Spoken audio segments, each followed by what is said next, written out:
After being reborn, the princess was astonished to find that the enemy who had imprisoned her in her previous life was now beneath her feet. Yet instead of seizing the chance to take revenge, she carefully applied medicine to the man's wounds. The reason lay in her past life. When she was young, she had loved humiliating him. Unable to bear the insult any longer, he fled desperately to a foreign country, and eventually allied with foreign tribes to overthrow the royal rule. Though the princess survived, she was imprisoned by him and became his plaything. To prevent the tragedy of her past life from repeating itself, the princess resolved to curry favor with him from now on. But the man thought this was a new trick of the princess to tease him. So when the princess took the cloth strip out of his mouth, he bit her hard. The maids outside the door heard her scream and wanted to rush in, but the princess stopped them in time. Seeing that the man still resented her deeply, the princess had to leave him in the room first, deciding to attend the emperor's banquet before coming back to take care of him. However, as soon as she stepped out, she saw her fiancé embracing her adopted sister. In her previous life, it was these two who betrayed the royal family, leading to the defeat in the war. If the man hadn't appeared in time to kill them, the princess would have died along with other royal members. Now, reborn with the memories of her past life, she swore to make these two traitors pay the price.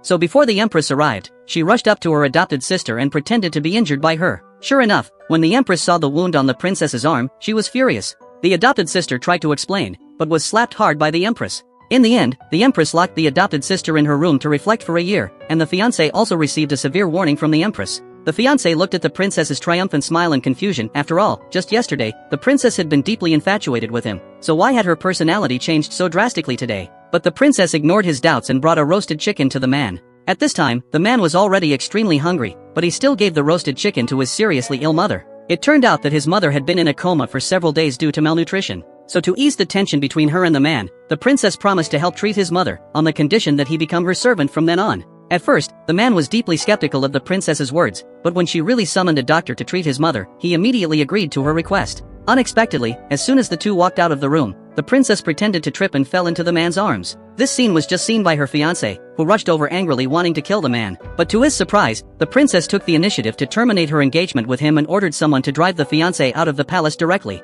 This move instantly made the man develop a favorable impression of the princess. But that night, the princess was awakened by a nightmare. As she was about to go out to relax, she accidentally saw the man killing someone. Looking at his cold expression, the princess was terrified, thinking that he would also kill her to silence her. But she never expected that the man's next move would shock her greatly.